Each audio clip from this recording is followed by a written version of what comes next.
Dalawa ang Sun God Nika. In recent chapter nga ginulat tayong lahat patungkol sa information na meron daw itim na Sun God Nika. Nagumpisa nga itong speculation na to sa pagdadrop ng spoilers. As stated nga kabilang daw ang Black Nika sa makikita nating masasamon sa Elbaf. Pero nung oras nga na mailabas na ang mismong chapter, nakita na nga natin yung context. Itong sinasabing itim na Sun God ito lang pala yung ini-imagine ng mga batang giants sa mga panaginip nila. Meaning para sa mga batang giants ganito ang itsura ng Sun God Nika. Paano ko nasabi? Dahil kasama nga sa kinakatakutan ng mga batang giants si Loki. At para sa kanila nga ganito yung itsura ni Loki. Yes, kabilang nga rin siya sa nakita nating nasamon alongside Nika. Kung mapapansin nyo malayong malayo nga itong ini-imagine nilang muka ni Loki sa aktual na si Loki. In short itong patungkol sa Black Nika hindi pa rin kinukumpirma. Pero assuming na totoo ngang may nag-e-exist na Black Sun God sino kaya possibly ang magre-represent sa kanya? Bale ayan nga yung tatalakayin natin sa video na to. Aalamin natin kung sino-sinong karakter ba ang posibleng maging Black Sun God. Disclaimer lang na itong possibility nga na to kung sakali lang. Dahil gaya nga ng sinabi ko hindi pa kinukumpirma yung patungkol sa Black Sun God. Since it turns out na imagination lang pala ito ng mga batang giant. Kung malinaw na mapunta na nga tayo sa unang candidate natin.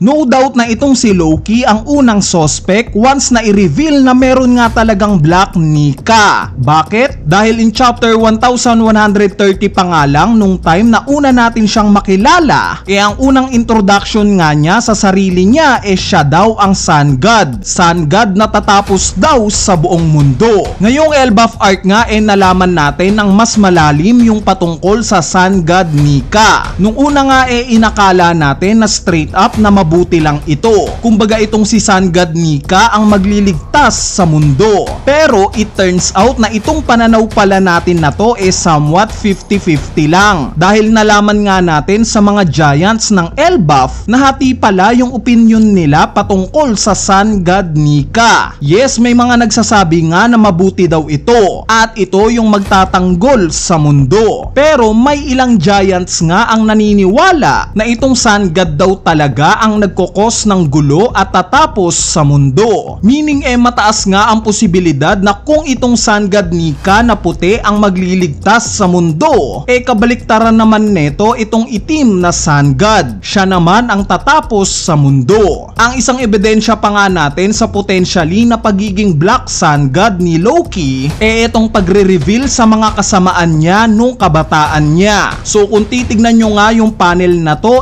meron ba kayong napapansin kay Loki? Yes guys, very similar nga itong dinrowing na appearance ni Loki kay Luffy nung time na i-reveal na sa atin ang Gear 5. Parehas nga silang tumatawa na nakahawak sa mga mata nila at parehas din sila na yung isang kamay nila nakahawak sa mga tiyan nila. At kung si Luffy nga pure white ang nakikita natin itong si Loki naman pure black yung silhouette niya. Hindi kaya ito yung foreshadowing na totoo ngang merong Black Nika? Isang ebidensya pa nga natin itong patungkol sa Devil Fruit ni Loki. Sinasabi nga na isa daw legendary Devil Fruit ang taglay ngayon ni Loki. Pinapasa nga daw ito sa royalty ng Elbaf kada henerasyon. Hindi kaya ganito ang itsura ng Sun God Nika na pinoportray sa Elbaf dahil sa hindi naman talaga ito yung Sun God Nika na dinidepict ni Luffy. Bagkos ito yung itim na Sun God Nika ng Elbaf. Alam kaya ni Harul na nakatadhana si Loki na magiging itim na Sun God kaya wala siyang nire-reveal sa ibang giant kung ano ang totoong nangyari sa pagpatay ni Loki kay King Herald.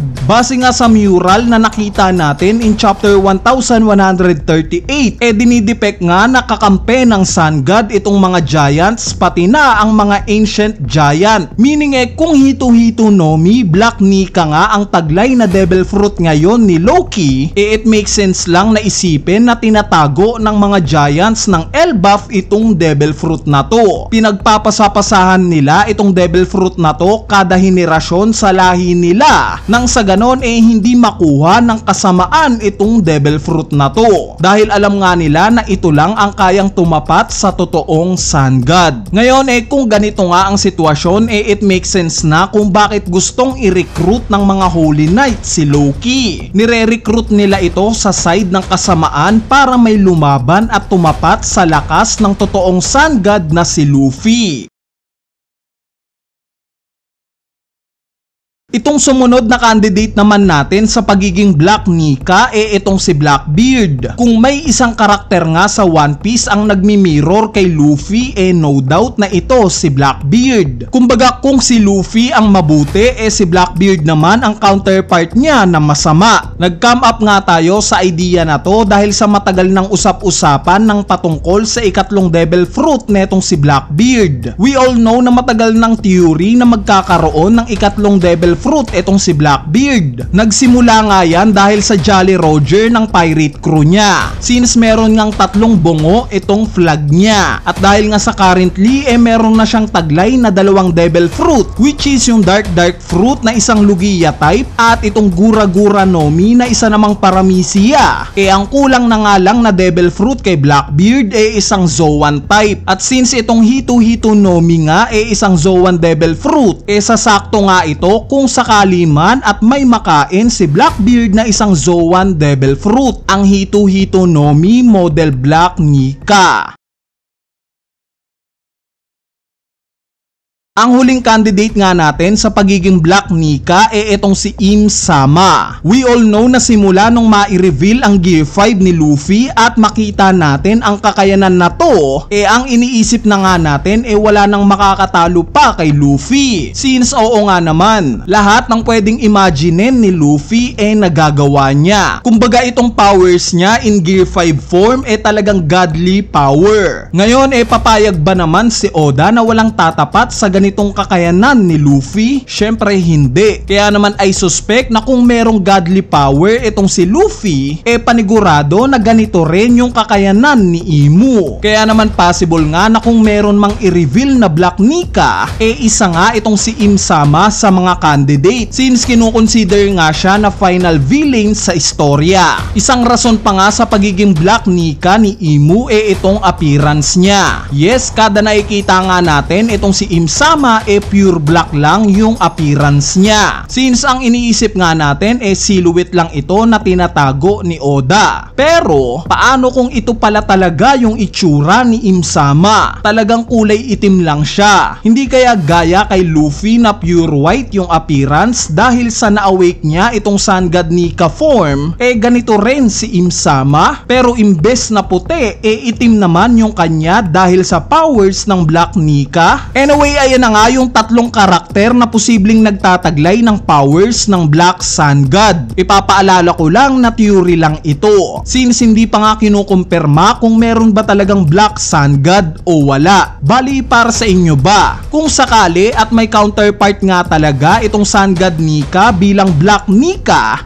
sino sa tingin nyo ang nagtataglay ng devil fruit na to? Kung may idea nga kayo, i-comment nyo na yan sa ating comment section sa ibaba para mapag-usapan natin yan. So yun lang, peace!